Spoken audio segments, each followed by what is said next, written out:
La famille de Clara décida de déménager dans une maison moins chère en périphérie de la ville, essayant d'économiser après des temps difficiles. L'agent immobilier, déjà connu pour cacher des détails importants, les attendait à l'entrée du logement et ouvrit rapidement la porte avec un sourire au visage. Les enfants, excités, commencèrent à explorer les pièces, sans imaginer les horreurs qui s'étaient produites. Aucun d'eux n'avait la moindre idée que les anciens habitants avaient connu une fin tragique. Après une visite rapide, ils signèrent le contrat le même jour et commencèrent le déménagement immédiatement. Alors qu'ils déchargeaient les valises, une femme apparut au portail, se présenta comme Dr Monica et dit qu'elle connaissait l'ancienne propriétaire. Elle expliqua avoir laissé un objet personnel dans le grenier et demanda à entrer. Clara accepta. Là-haut, elle trouva Lucas en train d'organiser des cartons. La femme dit qu'elle devait récupérer le portrait de son fils et en le prenant dans une armoire, commenta avec naturel qu'un garçon était mort exactement dans cette chambre, à l'âge de Lucas. Le garçon fut troublé par cette révélation, mais pensa qu'il ne s'agissait que d'une vieille dame perturbée. Cette nuit-là, la famille célébra la nouvelle maison avec un dîner léger. Mais, dehors, une silhouette observait chacun de leurs mouvements. Plus tard, lors d'une promenade, Lucas rencontra une jeune fille qui pleurait seule dans la forêt. Elle s'appelait Lara et dit qu'elle avait autrefois vécu dans cette maison. Elle avertit que l'endroit était hanté et appartenait désormais à Monica, la femme que le garçon avait rencontrée plus tôt. Lucas, en entendant cela, se sentit presque soulagé, car il ne se sentait déjà pas bien dans cette maison.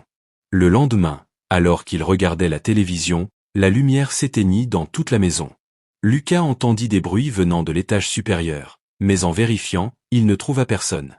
Il descendit au sous-sol, chercha partout, mais dès que l'électricité revint, il entendit les pleurs d'un enfant derrière lui. En se retournant, il n'y avait rien. En remontant les escaliers, il tomba nez à nez avec Laura, qui semblait hypnotisée.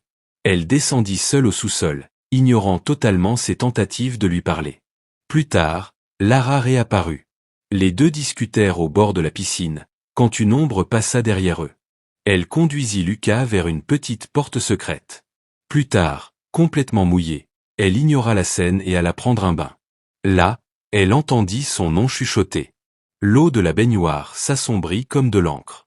Elle cria et Lucas accourut, mais ne vit rien. Réunis dans le salon, ils racontèrent tout aux adultes.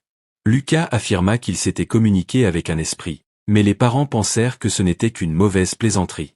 C'est alors que Laura dit quelque chose qui glaça tout le monde. S'il y avait un fantôme dans la chambre de Lucas, il devait se lier d'amitié avec lui. Ensuite, en silence, elle prit une photo de famille et raya les yeux de tous, sauf les siens. Le lendemain, les adultes sortirent pour visiter l'université d'Anna. Lara et Lucas décidèrent de rallumer l'appareil afin de découvrir ce qui s'était réellement passé dans la maison. Cette fois, une voix répondit, « Il est dans sa chambre ». Lara demanda, « Quelle chambre ?» Et la voix compléta, « Il est déjà arrivé ». Paniqués, ils coururent pour quitter la maison. Mais en descendant les escaliers, Lucas vit l'entité juste derrière lui. Lara, courant sans se rendre compte, revint le chercher et le trouva prêt à sauter par la fenêtre. Elle réussit à l'en empêcher à temps, mais Lucas l'attaqua en saisissant son cou.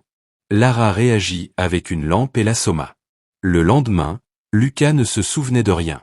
Lara, terrifiée, raconta qu'il avait eu le même visage que le fantôme. Ils décidèrent de chercher Monica.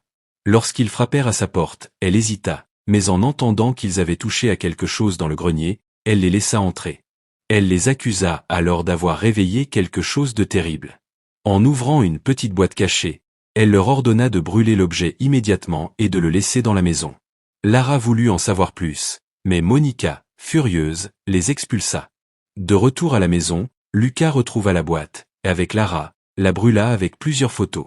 Ensuite, il cloua et barricada la porte du grenier. Cette nuit-là, il reçut un appel de son père, disant qu'ils étaient coincés sur la route à cause de la neige. Lara devrait passer la nuit seule. Au milieu de la nuit, en allant à la salle de bain, Lara vit une ombre dans le miroir et fit un cauchemar horrible. Monica transportait un corps vers le grenier. Elle se réveilla en panique et en se tournant, se rendit compte que la personne à côté d'elle n'était pas Lara. Lara se tenait debout, un marteau à la main, possédée. Son esprit fut projeté dans le passé. Le mari de Monica l'avait trompée avec l'amante de Lara. En découvrant la trahison, Monica tua l'amante et, dans une crise de folie,